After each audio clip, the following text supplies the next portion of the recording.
अस्सलाम वालेकुम my dear students, how are you. उम्मीद करती हूँ हम लोग बिल्कुल खैरियत से होंगे। आप देख रहे हैं चैनल नॉलेज एंड विजडम। तो हमने स्टार्ट किया था चैप्टर 2 दैट इज़ काइनेमेटिक्स। तो हाँ, अगर आपको याद हो तो प्रीवियस चैप्टर में फर्स्ट चैप्टर में हम लोगों ने पढ़ा था कि व्हाट आर फिज़िकल क्वांटिटीज़। तो फिज़िकल क्वांटिटीज़ ऐसी क्वांटिटीज़ थी, वो तमाम क्वांटिटीज़ जिनको हम लोग मैयर कर सकते हैं और हम मैयर करके बताते हैं कि ये मिकदार कितनी है, that are called the physical quantities. तो उन फिज़िकल क्वांटिटीज़ में हमारे पास मज़ीद हमने उसको देखा था कि उसकी फर्दर 2 टाइप्स थी। अब वो जो फिज़िकल क्वांटिटी थी वो बनी हुई किन 2 चीज़ों से थी। एक हमारे पास थी एक उसका मैग्नीट्यूड था एंड सेकंड हम कहते थे कि उसकी क्या है, यूनिट है। यानी कि हम लोग फिज़िकल क्वांटिटीज़ को जब लिखते हैं तो हम एक उसका मैग्नीट्यूड मेंशन करते हैं और साथ उसकी हम यूनिट मेंशन करते हैं। लाइक हमने किसी चीज़ को मेजर किया, हमने किसी चीज़ की लेंथ मेजर की है, तो हम क्या कहते हैं कि ये 5 सेंटीमीटर ये लॉन्ग है।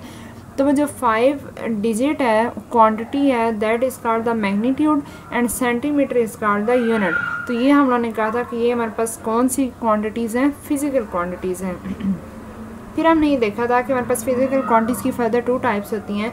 एक हमारे पास थी बेस क्वांटिटीज़ और एक सेकंड हमारे पास थी डायरेक्ट क्वांटिटीज़। वो क्वांटिटीज़ जिनको एक्सप्रेस करने के लिए हमें किसी दूसरी क्वांटिटीज़ को यूज़ करने की ज़रूरत नहीं पड़ती, that are called the base quantities. यानी कि जो एज इट इज़ एग्जिस्ट कर रही हैं, that are called the base quantities. और जो हमारे पास 7 थी।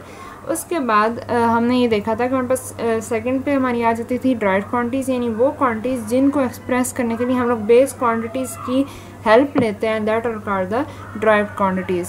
तो इसी तरह हमारे पास ये तो थी उसकी 2 टाइप्स। इसी तरह जो है वो हमारे पास फिज़िकल क्वांटिटीज़ को हम लोग in terms of scalars and vectors भी डिस्क्राइब कर सकते हैं। तो इस टॉपिक में हमने पढ़ना है, जो हमारा टॉपिक है that is called the scalars and vectors, जो कि हमारे पास बुक में 2.3 नंबर पे है।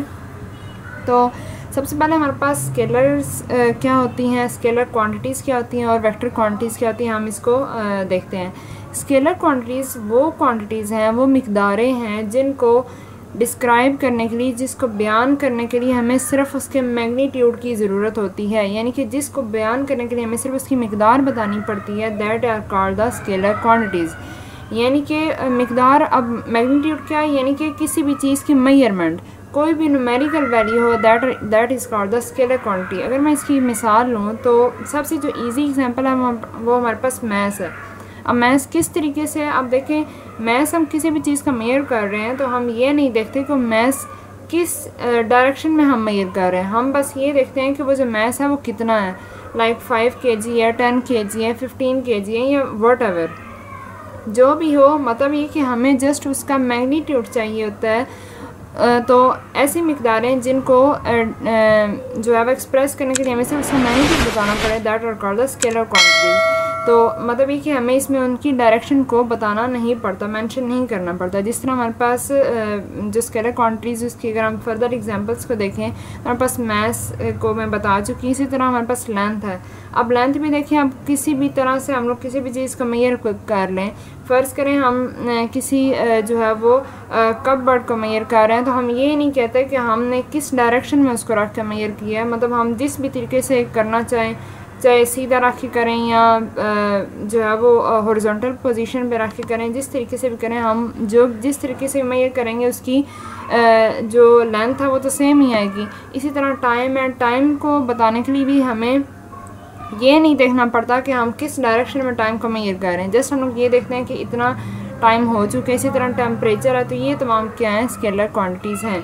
इसके बाद हमारे पास नेक्स्ट क्वांटिटीज़ आ जाती हैं, that are called the vector quantities.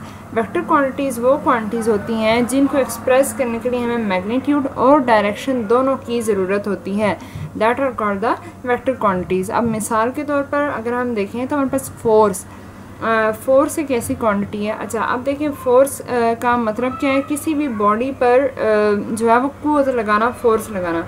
अब आपको पता है कि फोर्स, फ़र्ज़ करें अगर एक टेबल पड़ा हुआ है, तो टेबल पे अगर मैं एक डायरेक्शन में फ़ोर्स लगा रही हूँ तो टेबल क्या होगा, फॉरवर्ड मूव करेगा, आगे की तरफ मूव करेगा। अब जो है वो उसके लिए हमें एक डायरेक्शन देनी पड़ रही है ना, मतलब कि अगर हमने टेबल को आगे मूव करवाना है तो हम क्या करेंगे, हम पीछे से टेबल को उस डायरेक्शन में धकेलेंगे तो टेबल आगे मूव करेगा। अगर जो है वो हम टेबल को पीछे की तरफ लाना चाहते हैं तो हम उसको पीछे की तरफ खींचेंगे तो वो आएगा। अब देखें यहाँ पे क्या हो गया, फोर्स को बताने के लिए हमें एक डायरेक्शन की भी ज़रूरत पड़ गई है कि फ़ोर्स किस डायरेक्शन में लग रही है।